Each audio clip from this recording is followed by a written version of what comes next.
प्राचीन समय की बात है। एक समुद्र के किनारे एक गुरु अपना आश्रम बनाकर रहते थे। हजारों शिष्य उनसे ज्ञान ग्रहण करने के लिए दूर दूर से उनके पास आकर रहते थे। गुरु का ज्ञान देने का तरीका बहुत ही अनूठा था। शुरुआत में वह अपने शिष्यों को उपदेश के माध्यम से ज्ञान देते थे। उसके बाद वह अपने शिष्यों को उस ज्ञान का अनुसरण करने के लिए कहते थे, उस ज्ञान को अपने व्यवहारिक जीवन में उतारने के लिए कहते थे। एक बार उस आश्रम में एक सम्राट अपने बेटे को लेकर पहुंचा। उस सम्राट ने उस गुरु से प्रार्थना की और कहा कि मेरे बेटे को आप अपने आश्रम में रहने दें और अपने तरीके से उसे ज्ञान दें। उसे इस आश्रम में बिल्कुल भी ऐसा नहीं लगना चाहिए कि वो किसी सम्राट का बेटा है। उसे बिल्कुल साधारण शिष्यों की तरह ही ज्ञान देने की कृपा करें। गुरु ने मुस्कुराते हुए कहा कि सम्राट, ज्ञान इसी तरीके से लिया जा सकता है। अगर तुम अपने आप को दूसरों से महान समझोगे तो तुम ज्ञान ग्रहण नहीं कर पाओगे। अगर तुम्हें ज्ञान ग्रहण करना है तो तुम्हें दूसरों की तरह ही अपने आप को साधारण समझना होगा। यही ज्ञान ग्रहण करने की सबसे पहली सीढ़ी है। तुम निश्चिंत रहो, आज तुम्हारे बेटे की जिम्मेदारी मेरे कंधों पर है। यह कहकर गुरु सम्राट के बेटे को अपने साथ लेकर समुद्र के किनारे टहलने के लिए निकल गए। आश्रम के बाकी सभी बच्चे उस सम्राट को देख रहे थे। सम्राट अपने बेटे को अपने रथ पर बैठा कर लाया था, जिससे सभी बच्चे समझ गए थे कि वह बच्चा सम्राट का बेटा है। इसी वजह से आश्रम के सभी बच्चे सम्राट के बेटे की तरफ आकर्षित हो रहे थे। जब गुरु सम्राट के बेटे को लेकर समुद्र पर टहल रहे थे, सम्राट का बेटा अचानक फूट फूट कर रोने लगा, क्योंकि अभी वो सिर्फ 12 वर्ष का था और 12 वर्ष की आयु में उसके पिता उसे अपने से दूर कर कर चले गए थे। यह सदमा वह बच्चा सहन नहीं कर पा रहा था। वह नहीं समझ पा रहा था कि उसके पिता उसकी भलाई के लिए उसे उस गुरु के पास छोड़कर गए थे। उसे रोते हुए देखकर गुरु ने कहा कि बेटा, मैं तुम्हें चुप नहीं कराऊंगा। हो सकता है कि आज मैं तुम्हारे आंसू पोंछ दूं, लेकिन कल तुम फिर अपने आप को अकेला पाओगे। याद रखना, जीवन में इंसान अकेला आता है और अकेला ही जाता है। जितनी जल्दी जो इंसान इस बात को समझ लेता है, वह उतनी जल्दी आत्मज्ञान के रास्ते पर निकल जाता है। गुरु ने अपनी बात आगे बढ़ाते हुए कहा कि जो इंसान अकेला रहना सीख लेता है, वह खुद से प्यार कर पाता है, और जो खुद से प्यार करना जानता है, वह किसी के भी आने जाने का अफसोस नहीं करता, क्योंकि वह खुद से ही प्यार करता है। धीरे धीरे तुम आश्रम के माहौल में ढल जाओगे। शुरुआत में तुम्हें समस्या आ सकता है, लेकिन कुछ दिनों बाद तुम इसे आत्मसात कर लोगे। उसके बाद तुम्हें यही जगह बहुत अच्छी लगने लगेगी। यह जगह तुम्हें अपने महल जैसी लगने लगेगी। संध्या हो चली थी। समुद्र के दूसरे छोर पर सूरज छिपने लगा था और अपनी लालिमा पूरे आसमान में बिखेर रखा था। बहुत ही सुंदर दृश्य था और गुरु शिष्य को अपने साथ लेकर आश्रम में लौट आए। उस शिष्य को भी सांत्वना मिली, क्योंकि गुरु की आंखों में एक अभूतपूर्व शांति झलक रही थी।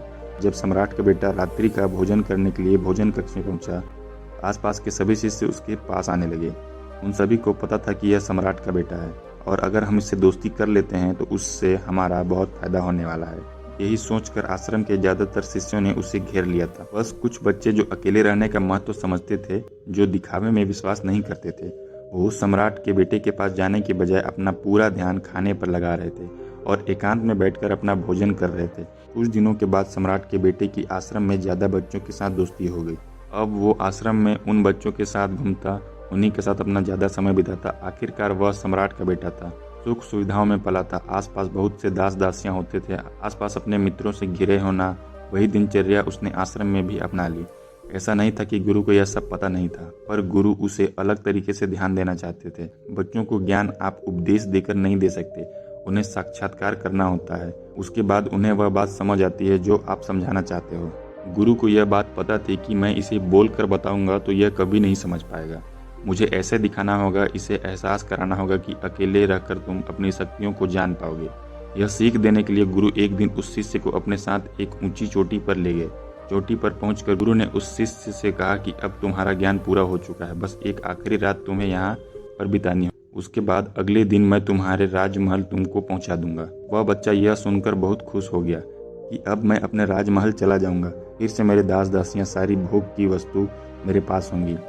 उस शिष्य ने गुरु से पूछा, गुरु जी, मुझे आज रात यहाँ चोटी पर क्यों रहने को कह रहे हैं? आखिर मुझे कौन सा आखिरी ज्ञान यहाँ से मिलेगा? गुरु ने मुस्कुराते हुए कहा कि यहाँ पर चट्टान के पीछे तुम्हें छिप कर बैठना होगा। यहाँ पर रोज रात को एक बाज आता है। बाज को देखना है, बहुत गौर से देखना है, हर गतिविधि देखनी है, और उस बाज को देखने के बाद अगले दिन अगर तुम उस बाज की खूबियाँ मुझे बता पाए तो मैं तुम्हें राजमहल वापस भिजवा दूंगा। हाँ, सुबह आने से पहले एक बात और ध्यान देना कि एक चरवाहा यहाँ पर अपनी बकरियों को चराने के लिए आता है। तुम्हें उन बकरियों की गतिविधियाँ भी देखनी है। याद रखना, बाज की गतिविधियाँ रात को और बकरियों की गतिविधियाँ सुबह। अगर तुम दोनों की गतिविधियाँ ध्यान देकर मुझे बता पाए तो तुम इस आश्रम से हमेशा के लिए आज़ाद हो जाओगे। तुम्हारा ज्ञान पूरा हो जाएगा। मैं तुम्हारे पिता को कह दूंगा कि यह बच्चा हमारे आश्रम का सबसे ज्ञानी बच्चा है। यह कहकर गुरु अपने आश्रम में वापस लौट आए और वह बच्चा वहीं उस चट्टान के पीछे रुक गया। उस बाज का इंतजार करने लगा। काफी वक्त बीत जाने के बाद वहां एक बाज अपने बच्चे के साथ पहुंचा। सम्राट के बेटे ने पूरी रात उस बाज की गतिविधियां ध्यानपूर्वक देखी और सुबह होने के बाद चरवाहा वहां पर अपनी बकरियों को लेकर पहुंचा तो उसने एक अभूतपूर्व दृश्य देखा। उसने देखा कि वह बकरी के एक मेमने को अपने पंजों में दबाकर आसमान में चला गया। उसने उस बकरी के बच्चे का शिकार कर लिया था। यह सारा दृश्य देखकर बच्चा आश्रम में वापस अपने गुरु के पास पहुंचा। इससे पहले कि गुरु उससे कुछ पूछते, उसने गुरु को प्रणाम करते हुए कहा कि गुरुदेव, वापस से सभी बच्चों को यहाँ बुला लीजिए। मैं सब लोगों को बताना चाहूंगा कि मैंने क्या देखा। जब आश्रम के सभी बच्चे वहां पहुंच गए तो उस सम्राट के बेटे ने कहना शुरू किया कि मैंने अपने जीवन में बहुत से पंछियों को देखा है, लेकिन बाज उन सभी पक्षियों में से सबसे अद्भुत और सबसे अलग है। उदाहरण के लिए एक तोता हम सभी ने देखा है। तोता बोलता तो बहुत है, लेकिन कभी ऊंचा आसमान में नहीं जा पाता। लेकिन एक बाज जो हर समय शांत रहता है, वह आकाश को भी छू सकता है। उसमें आकाश को छू लेने का सामर्थ्य है। जब भी एक बाज अपने शिकार को निश्चित कर लेता है तो वह उसी शिकार पर नजर लगाए रखता है, चाहे वह कितनी भी ऊंचाई पर क्यों ना हो, चाहे कितना भी खतरनाक तूफान क्यों ना आ जाए, लेकिन उसकी नज़र हमेशा अपने लक्ष्य पर स्थिर रहती है। आज सुबह जिस बाज को मैंने देखा वह हर बकरी को अपना शिकार नहीं बनाया, बल्कि उस बकरी के झुंड में से उस बकरी के मेमने को अपना शिकार बनाया। पहली बात, उस बाज की तरह ही हमें भी अपना ध्यान अपने ही लक्ष्य पर स्थिर रखना चाहिए, चाहे कितनी भी रुकावटें क्यों ना आए। हमें लक्ष्य स्पष्ट दिखाई देना चाहिए और पूरी एकाग्रता के साथ ध्यान देना चाहिए। और जो बात हम सभी को सीखनी चाहिए वह यह है कि बाज कभी भी दूसरे पक्षी के साथ नहीं रहता, वह हमेशा आकाश में अकेला रहता है। इसे हमें यह सीख लेनी चाहिए कि हमें कभी भी छोटी सोच वाले लोगों के साथ नहीं रहना चाहिए। आखिरकार हम भी वही बन जाते हैं जिनके साथ हम रहते हैं। इसलिए या तो महान सोच वालों के साथ रहो या फिर अकेले, क्योंकि जब हम अकेले रहते हैं तभी हम खुद की ताकत और खुद की कमजोरियों को जान पाते हैं। कमजोरियों को जानकर उनको दूर कर सकते हैं और अपनी ताकत को जानकर सही इस्तेमाल कर सकते हैं, लेकिन वह तभी संभव है जब हम अकेले रहना सीखेंगे। चौथी सीख जो हमें एक बाज से लेनी चाहिए कि एक बाज हमेशा अपनी सीमाओं से ऊपर रहता है। जब तूफान आता है तो हर एक पक्षी अपने घोंसले की तरफ भागता है और खुद को छुपाने की जगह ढूंढता है, लेकिन बाज ऐसा कुछ भी नहीं करता। वह खुद की सीमाओं को हटाकर बादलों से भी ऊपर जाने का प्रयास करता है। हवाएं उसे धक्का मारती है, पंख उसके भारी हो जाते हैं, पानी और धूल की वजह से कुछ दिखाई नहीं देता, लेकिन वह फिर भी आसमान की तरफ जाता रहता है और अंततः बादलों से भी ऊपर निकल जाता है। और वह तब तक ऊपर जाता रहता है जब तक मौसम ठीक नहीं हो जाता।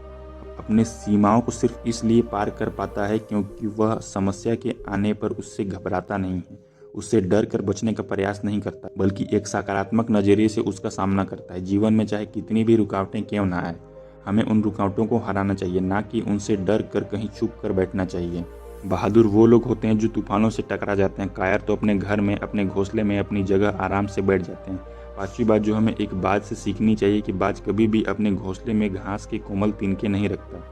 जो तिनके कोमल होते जाते हैं उन्हें निकाल कर फेंकता रहता। उसी तरह चाहे कितनी भी आरामदायक जिंदगी आपको मिली हो, लेकिन उस आराम के ऊपर उठकर आलस्य को हटाकर जीवन में मेहनत करते रहना चाहिए। जीवन में पसीना बहाना चाहिए, शारीरिक मेहनत करनी चाहिए। अपने घोंसले से कोमल तिनके उठाकर फेंक दो और आज ही अपने आलस्य को हटाकर निकालो। हर दिन अपने आप को चुनौती दो, हर दिन मुश्किलों का सामना करो, क्योंकि वही मुश्किलें तुम्हें मजबूत बनाएंगी। जंगल के राजा शेर को भी झुंड बनाकर शिकार करते देखा जा सकता है, लेकिन बाज हमेशा अकेला शिकार करता है, क्योंकि वह जानता है कि झुंड में रहना हौसला तो देती है मगर साहस छीन लेती है। आदमी को हमेशा अकेले ही आगे जाना होता है। यही कारण होता है कि वो जल, थल, नभ सभी जगहों पर अपने शिकार पर परचम लहरा सकता है। बाज की उम्र लगभग 70 साल की होती है, लेकिन 40 साल में ही उसका शरीर पुराना हो जाता है। नाखून उसके पैरों में धंसने लगते हैं, पंख उसके शरीर में चिपक जाते हैं, उसकी चोंच खराब हो जाती है, उसका शरीर भारी हो जाता है। इसी स्थिति में शिकार करना तो क्या जीने की भी हालत नहीं रहती है। ऐसे में सिर्फ उसके पास दो ही विकल्प होते हैं।